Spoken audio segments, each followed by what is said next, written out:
Hey, what is up, fellow raiders? This is Vulcan Dan, and in today's Raid Shadowlands video, we will be talking about what it's like being a free-to-play player in Raid in terms of many different things in the game, such as leveling up champions, shards, books, masteries, events, silver. Yeah, we will be talking about all of those things.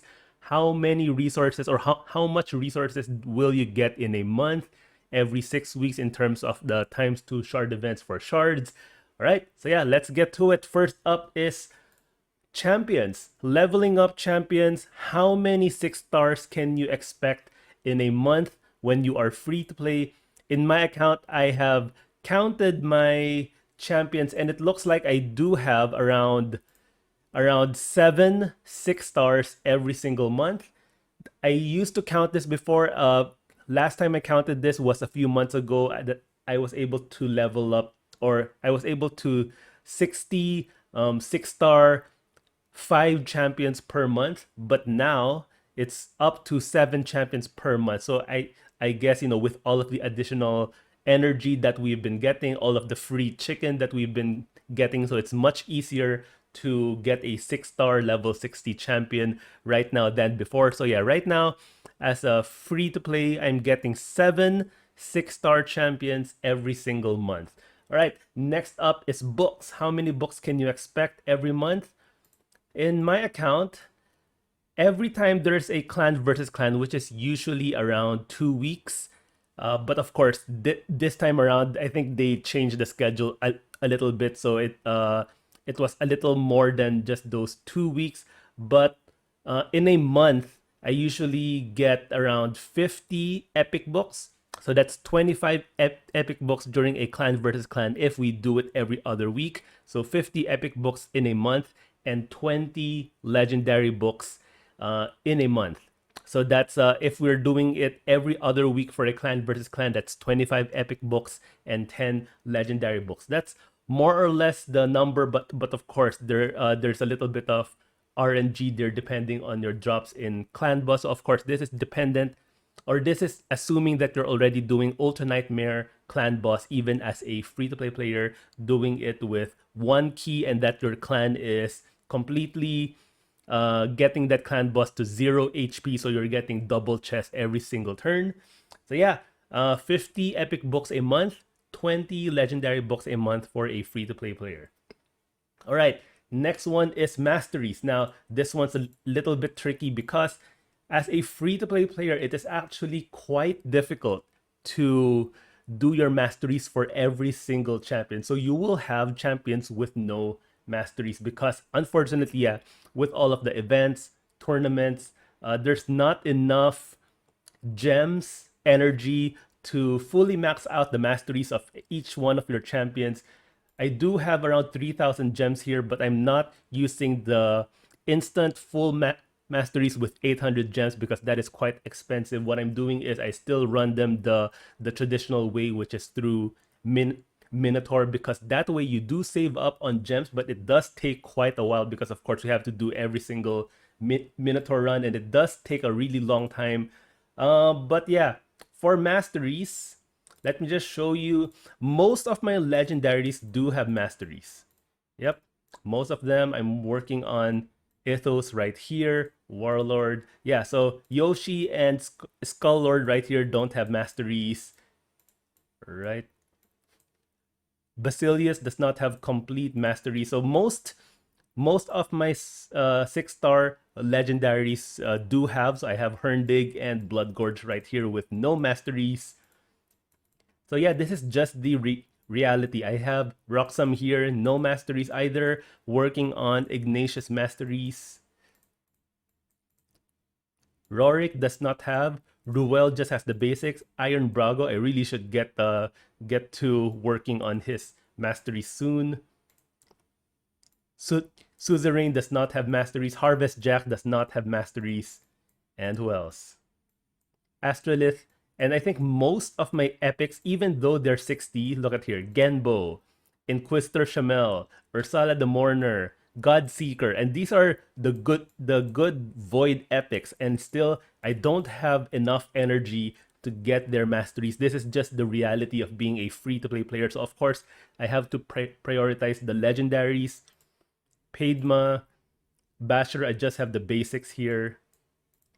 I have Skull Crown and Seer with Masteries. Broadmod does not have, of course, my two man-eaters. They have their Masteries. So yeah, this is what it looks like as a free-to-play player. Unfortunately, you do not have enough energy to fully max out the Masteries of every single champion.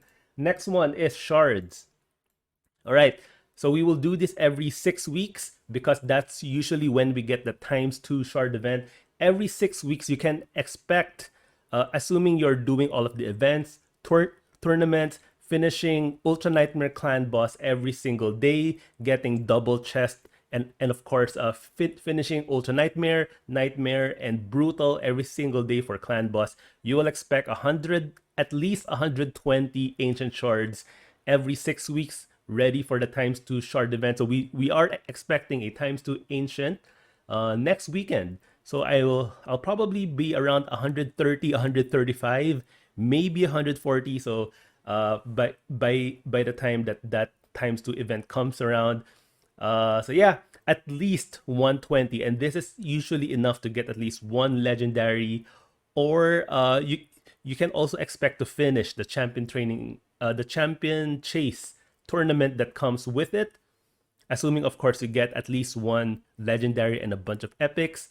For void shards, every 6 weeks you can expect at least 40 void shards. Last time I had 50, so that was one of the rare times. That was the most void shards that I had during a ×2 void shard event. But you can expect at least 40, so around 40 to 45 void shards every 6 weeks. And for sacreds, let me move myself a bit. All right, sacreds. You can expect at least 15 sacreds every 6 weeks. So I have 15 right now, which is a little bit above what I usually have. I have never reached 20 sacreds every for a ×2 shard event for sacreds, as far as I can remember. We're still quite a few weeks away from the ×2 sacred, so maybe there is a small chance that I'll reach 20. But yeah, you can expect at least around 15 sacred shards for ×2 shard events for every 6 weeks. All right, so that's for shards. Next one is for the fragments. The fusion events, you can expect to finish every single one, even if you're new to this game. Maybe around your third month, around third or fourth month, you can already finish your fragment events, fusion events, and of course, as a free-to-play player during your third or fourth month, it will be quite difficult. But as you go on, it will be a lot easier. But yes, even as a free-to-play player, all of the fragment events, all of the fusion events are very easily doable, even as a free-to-play player. All right, next up, let's talk about silver. Now, the sad reality is that as a free-to-play player, you cannot afford to upgrade outside of an artifact enhancement event. So I have 41 million silver right now. We do have an artifact enhancement event that just started.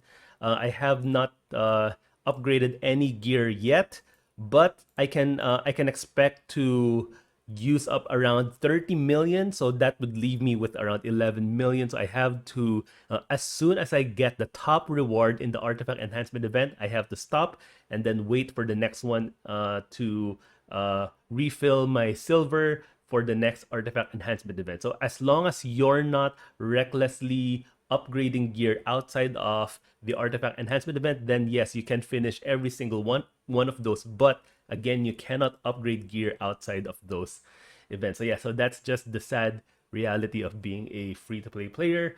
And of course, one more thing about silver is that if you plan to re-gear some of your older champions, so some champions that you have built up from a year ago, and maybe you just have a bunch of 5-star gear and you want to upgrade them to 6-star gear, well, you know, they will have to fall in line, because it's very difficult to re-gear champions as a free-to-play player, while also making sure that your new champions also have their own gear. So gear is very, very difficult as a free-to-play player. Of course, one is getting the right gear from dungeons. Second is actually leveling up those gear and trying to replace old gear with better gear. That is going to be a little bit difficult for a free to play player. So sometimes you will have champions with really old gear, and yeah, that's just the reality of being a free to play player.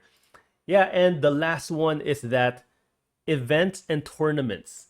You will be able to finish every single event, getting the top reward every single time for the dungeon divers, artifact enhancement, for tournaments, the classic arena takedown, tag team arena, what else? Champion chase, yes. All of the dungeon tournaments, yes, you can finish and get the top reward every single time, even as a free to play player.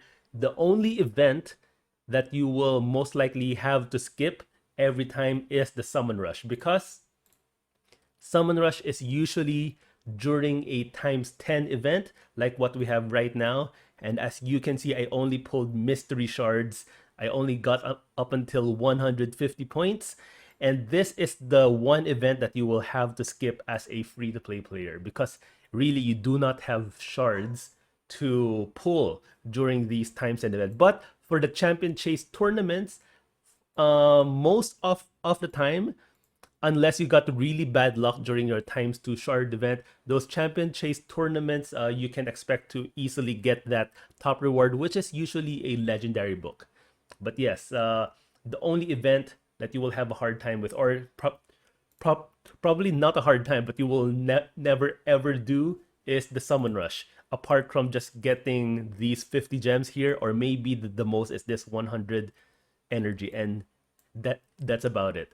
But yeah, that's just showing you what it looks like being a free to play player in Raid. It is still a lot of fun. You can do a lot of good things in the PvE content of this game. PvP, of course, you'll have to settle for being in gold 4 and just hitting refresh and making sure you're looking for those easy wins. If there are no easy wins, then you just wait another 15 minutes and wait for another refresh and hoping that you get some easy teams. But yeah, that's what free to play arena is like. Yeah, so I hope you found this useful. If you are a pay to win player and you're looking to go free to play, so this video might be for you.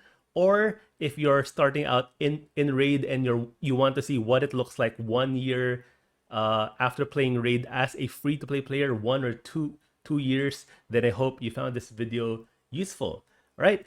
If you have any questions about what being a free to play player looks like in Raid that I haven't covered in this video, please feel free to put it down in the comment section down below. I will do my best to reply to that comment.